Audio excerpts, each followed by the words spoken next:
Hi, this is Dr. Lisa Oldson, physician and founder of Smart Weight Loss Coaching. I'd like to briefly say thank you so much to our regular listeners who follow the show and tune in every week. My team and I are incredibly grateful that you take the time to listen in and also to share our show with those you care about. Truly, thank you. Also, if you're serious about wanting to lose weight, I'd love to see you increase your engagement with our podcast workbook. The workbook goes along with episodes number 1 through 50 and propels you to take action to create habits that will help you lose weight and transform your health. It's available through our website at smartweightlosscoaching.com.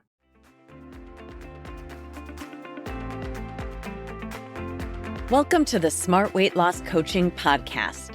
I'm Dr. Lisa Oldson, a board-certified weight loss medicine specialist and certified life coach. In this podcast, I'll share fresh insights and effective techniques for incorporating mindset, habit change, and proven science into your life. Are you ready to achieve sustainable weight loss, wellness, and longevity? Then let's jump in and lose weight the smart way. Welcome back. Today I'm going to talk about decision fatigue and how it impacts our weight. When my kids were little, let's say around 2 and 4, I decided to buy one of those play kitchen sets for them for Christmas. At that time, my life felt overwhelmingly busy, which is something I know most of you can relate to. I was working full-time in a very busy primary care practice with a fairly long commute. My kids were young and not in school yet, so I was juggling multiple babysitters and all of my kids' doctor's appointments and activities. My husband was traveling a lot for work. I was really burning the candle at both ends like so many working moms. And of course, I should give a shout out to you dads and grandparents who do the same, for sure. It's not just moms who do that. Anyway, one afternoon, there was some sort of an unexpected scheduling snafu, and I had an entire 4-hour block without any patients scheduled. It was like a Christmas miracle, a chance to catch up on so many administrative tasks that had piled up. I felt like I won the time lottery. So although I needed to stay at the office in case anyone walked in, I was free to sit at my computer and catch up. Excitedly, I decided to start by ordering that play kitchen set I had been thinking about for Christmas. I was super excited about it and started to look online for options. The first one I saw was a pastel-colored kitchen with blue-colored cabinets and a yellow fridge. The stove was green and the sink was pink. It was adorable. Not to race into buying the first one I saw, I decided to look at the next one, which was a little more affordable. Cute, but not quite as cute as the first. The third one was more modern, with a lot of silver for the appliances and red accents throughout. The fourth was similar to the first one, but came with a play toaster. Some came with wooden utensils, others with plastic or wooden food. I definitely liked the play food made from wood. The price range was vast, so I worked to find the cutest kitchen with the best colors and the best accessories for the best value. But just when I had almost decided, I found another one with a blender and fruit for a play smoothie. I even found one that came with a lemonade stand for an additional price. My head was spinning with the options, and I struggled to make a decision. It was almost like I imagined gambling with slot machines would be like. Just one more turn, just one more play kitchen. I couldn't stop. When I next looked up, I cannot tell you how shocked I was to discover that my precious 4-hour block of time was gone. No joke. I had spent 4 hours looking at play kitchens. This is really unlike me. I quickly went back to the original pastel one, added a blender and a toaster, and called it a day. I love the kitchen, and so did my kids, but I had lost a completely free afternoon. The only one I had had in years, I think, flipping through options, trying to make a decision. What did I make for my family for dinner that night? I don't even want to try to remember, but I'll guess it was something fast, easy, hyper-palatable, and uninspired. I doubt it included broccoli or asparagus.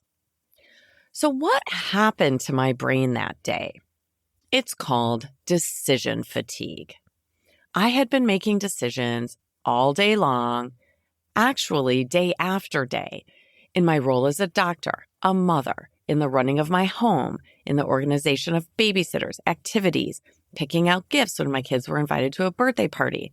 My brain was simply full and unable to make that decision about the play kitchen. Research studies estimate that American adults make around 35,000 decisions each day. I can't decide what to think about that number. It sounds like a lot. But when you think about all of the tiny little things we must decide, I guess it rings true. Decision fatigue is a common problem. It describes an impaired ability to make decisions and control our behavior as a result of repeated acts of decision making. In other words, our brains are tired from making decisions all day long and we just can't make another one. The decisions we do make aren't as solid. Decision fatigue has been demonstrated in judges performing multiple parole hearings. They make different decisions at the end of a busy day than first thing in the morning. We see it in journal editors reviewing manuscripts. We see it in air traffic controllers and in healthcare providers. In fact, most of us see decision fatigue pop up in our lives at some point, if not every day. It's actually the process of making decisions, not just deliberating on your options, that causes the greatest amount of decision fatigue. And the more complex or difficult the decisions, the more decision fatigue we experience. If the most complex decision you make in a day is whether or not to wear your red or your blue jacket, you're unlikely to relate to this conversation, but that's not the case for most of us. Interestingly, time of day is associated with decision fatigue. When students take a standardized test in the morning, they do better. Their brains haven't been taxed with too many choices yet. As the day progresses, the decisions pile up and scores drop. The process of making a lot of choices also leads to more avoidant behaviors, meaning procrastination. We're more passive and often choose not to act. We're less persistent and more likely to stay in a rut or give up and choose a default option even when it doesn't serve us. We may experience a sense of more decision conflict and regret about our choices when we finally do make a decision. Functional MRI studies show us that when we have decision fatigue, the parts of the brain involved in reasoning and making decisions are less active. We're less likely to tap into our full brain power, memory, attention, and cognitive flexibility when we've made a lot of complex decisions already. In one study, college students experiencing decision fatigue spent more time completing and performed worse on a math test than those who were not given decisions to make right before the test started. It's also been shown that our reasoning and intellectual capacity are reduced, and we take more mental shortcuts when we've had a lot of complex decisions to consider. We also have reduced physical endurance. Isn't that fascinating? When our brains are taxed, it impacts our physical capabilities. Here's one way that was studied. Research participants were given a decision load. They were asked to either make a bunch of shopping decisions about which consumer goods to buy and at what cost, or which college courses to take with a complicated schedule. Then a bit later, they were given a physical endurance test. How long could they submerge their hand in ice water? I'm so glad I wasn't a participant in this study. Anyway, those who made the most decisions were the least tolerant of the ice water. Now you can imagine why it might be hard to convince yourself to take a tough exercise class in the evening after a day of decision making, right? You're not lazy if you want to skip that class. Your brain is simply full. Let's circle back to weight loss, right? How does decision fatigue impact our weight? Well, think about the last time you had a super busy day involving a lot of decisions. You finally make it home or close up your computer just in time for dinner. Dinner, right. You didn't have a hot second to think about dinner. and now there's nothing that you have the energy to make. You don't even really know where to start. You're so mentally depleted. This is decision fatigue as it relates to weight. When we don't even have the bandwidth to think about what to make for dinner and we don't have the energy to make it, there are things we can do. Right now with decision fatigue, you might just sigh and pick up the phone to order pizza or drive through somewhere to grab food that will be easy and that everyone likes. Or maybe you grab something at home that isn't what you'd really like to have, like a bowl of cereal or make pasta again. Believe me, I get it. We've all been there. What I want to offer is that there are so many things we can do to protect ourselves from decision fatigue. Pre-commit to decisions whenever possible. Every decision you make in advance is one less thing pressing down on you in the moment.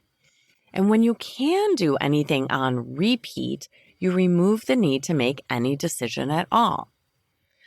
So let me give you a list of 5 decisions that you can simplify starting today. Number 1, what time you wake up. If you start thinking about what time to set your alarm for tomorrow morning at 11 p.m. the night before, you've just added an unnecessary decision to your day. The more we go to sleep and get up on the same schedule, the less we have to think about it. Weekdays, I set my alarm for 6 a.m. and weekends for 7. My goal is to have lights off by 11 during the week and 11 to midnight on weekends. Do I always nail it? No, I don't. But I don't negotiate or reinvent my sleep schedule every night when I set my alarm. If I stayed up too late, that's on me. I still get up at the same time the next morning. I don't use up precious energy rethinking it. Here's another decision you can simplify today. Decision number 2, what you wear. Think about Steve Jobs with his black turtlenecks or Mark Zuckerberg with his hoodies. They didn't waste any precious brain power in their closets deciding on the right outfit for the day. That decision was pre-made. Like those tech moguls, some people create a uniform of sorts, which simplifies the decision-making process in the mornings. If you find a style of blouse you like, buy it in a few colors and wear one of those blouses with your black pants to work every day. Or maybe a uniform of jeans and a t-shirt in the nicer weather and jeans and a flannel shirt when it's cool out. Or if your job is more formal, a navy power suit, a white blouse, and then rotate through a handful of colorful scarves. Very little need for decision-making when you create a uniform. You might wear pearl earrings and a pearl necklace every day and just keep that your workday jewelry. You may have noticed that I like blue. When in doubt, I just throw on blue because it makes me feel happy. In my 30s, I think 95% of my clothes were black. What did that do for me? It eliminated decisions, and that's the point. Bottom line for item number 2, simplify your clothing and even pre-commit to your outfit the night before. Number 3, simplify what you eat. In my experience, most people do pretty well with their meal choices early in the day. It's dinner time or later when we can get into trouble with decision fatigue. The easiest way to avoid that is to plan in advance what you'll eat for dinner. Don't wait until dinner is approaching to ponder your choices. You can simplify further by pre-committing to what you eat for breakfast and lunch. Decreased variety is one of the secrets to success when it comes to maintaining weight loss. We know this from the National Weight Control Registry. We study people who have lost a lot of weight and keep it off. They tend to be creatures of habit, eating the same healthy foods over and over again, especially for breakfast and lunch. So pick out 1, 2, or 3 breakfast items that you'll eat and rotate them as needed based on the season or based on what you have in your refrigerator. For example, I mainly eat steel-cut oats with whatever fruit, nuts, and seeds I have on hand. Right now, it's usually steel-cut oats with apples, walnuts, and chia seeds. Other times, it might be frozen blueberries and sliced almonds. The type of fruit and nut may vary slightly depending on what's available on any given day, but my main plan doesn't vary much. The base is always oats. What to eat for breakfast doesn't add to my decision burden each day because I have a default choice that's healthy. Occasionally, I might have a slice of avocado toast with an egg or some plain Greek yogurt with my fruit and nuts. And when I don't feel like eating oatmeal in the summertime, one of those options then becomes my summer default. No decision needed. Steel-cut oats naturally drops off as the days get warmer and I have more avocado toast. The lunch default is leftovers from dinner. I'll eat that most days. If there aren't any leftovers, then I have one of my 3 breakfast options. Again, only a very minor decision is required there. People who keep their weight off often make very similar dinners every day, with the variation coming in which veggies are served. Dinner might be some kind of fish and roasted vegetables every night.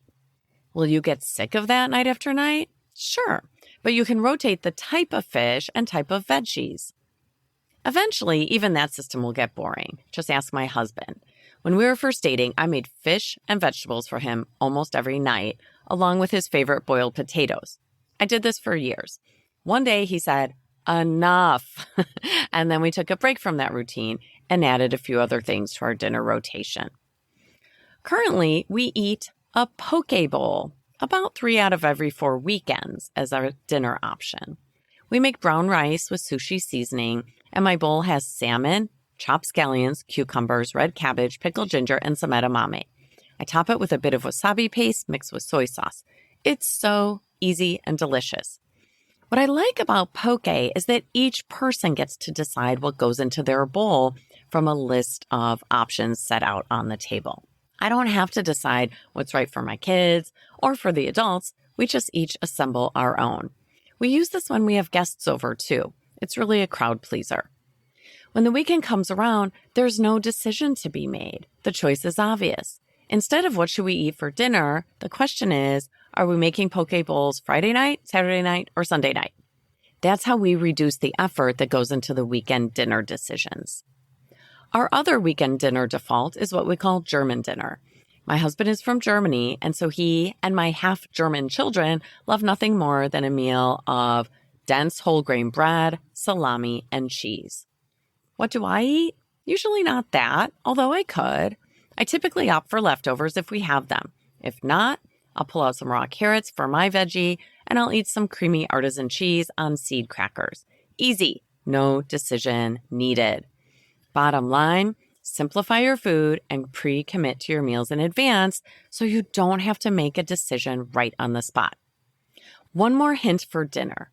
If you pre-commit to what you'll make for dinner, pause and ask yourself, how realistic is my plan on a scale of 1 to 10? Sometimes I have a lovely dinner planned, but when I pause to consider obstacles to that dinner, I realize it's unrealistic because I'm driving my kids to after-school activities and I won't have enough time to get dinner made before everyone is starving and starting to grab some snacks. No problem. I just push that plan back to a day that's less busy, and then I come up with something faster with less prep. It's still going to be a better choice than the decision I'd make on the fly at 6:30 p.m. What's another decision we can simplify in our days? Number 4, decision about when you exercise. Create a routine for exercise and pre-commit. How do you pre-commit? Simply say, I'm going to do this whether or not I'm actually in the mood for it, right? Perhaps your morning routine on the weekends always starts with a walk. Sometimes you have company, sometimes you're on your own, but before you do anything else, you walk. You don't even need to think about it. You don't analyze the weather, contemplate how you feel. You don't offer yourself an option. You just get up and go. That's how a habit or routine is created. The decision was made to create this routine, and now it's on autopilot and takes up no space in your brain. Now your brain is free to make other decisions. Bottom line, pre-commit to your exercise schedule in advance and keep it the same every day, or have one schedule for weekdays and one schedule for weekends. Number 5, this might sound like a silly one, but hey, every decision matters. Reduce decision-making around your hair, meaning when you get your hair done. This may or may not resonate with all of you, but for my ladies out there who are dyeing their hair like me, you know what I'm talking about. How about recurring appointments? Can you simply plug in a frequency and not even need to think about it? For example, if you get your hair dyed, can you lock in an appointment every 6 weeks on a Saturday at 1 p.m. Now it's booked, and it's one less decision taking up space in your brain. If you're not dyeing your hair at a salon, how about pre-committing to a schedule around how often you wash or style your hair? I always wash my hair on days I have dance class, days we're going out to an evening event, days I have coaching calls for our group program, days where I have a meeting at my kid's school, and on days that I travel. On the other days, I generally throw my hair up in a bun and hope for the best. How does that prevent decision fatigue? If I have a group call today, I don't even need to think about it. I just hop in the shower. Think about one last option to reduce your number of daily decisions. Option number 6, when you check in with your parents. Do you have older parents that you like to call periodically or maybe every day? How about a commitment to give them a ring once a week? We speak with my mother-in-law every Sunday at 11. Does that always work with our schedule? No, but we all try, and more often than not, it does work. We don't even have to think about when we fit it in. The decision is made. We call it 11 every Sunday. These are just a few decisions you can simplify in order to free up a little brain space for yourself in the evening. Have you already been thinking about your NBA, your next best action? I'm sure you can think of 1 or 2 decisions to simplify immediately. Me, I'm going to batch cook or prep one meal every Sunday evening that can carry me through at least a couple of dinners and lunches throughout the week. I sense a pot of chili in my future. That will become my default food when I've had a super busy day. Thanks so much for listening. If you'd like more support during your smart weight loss journey, check out our group coaching program at smartweightlosscoaching.com. Until next time, stay well and stay smart.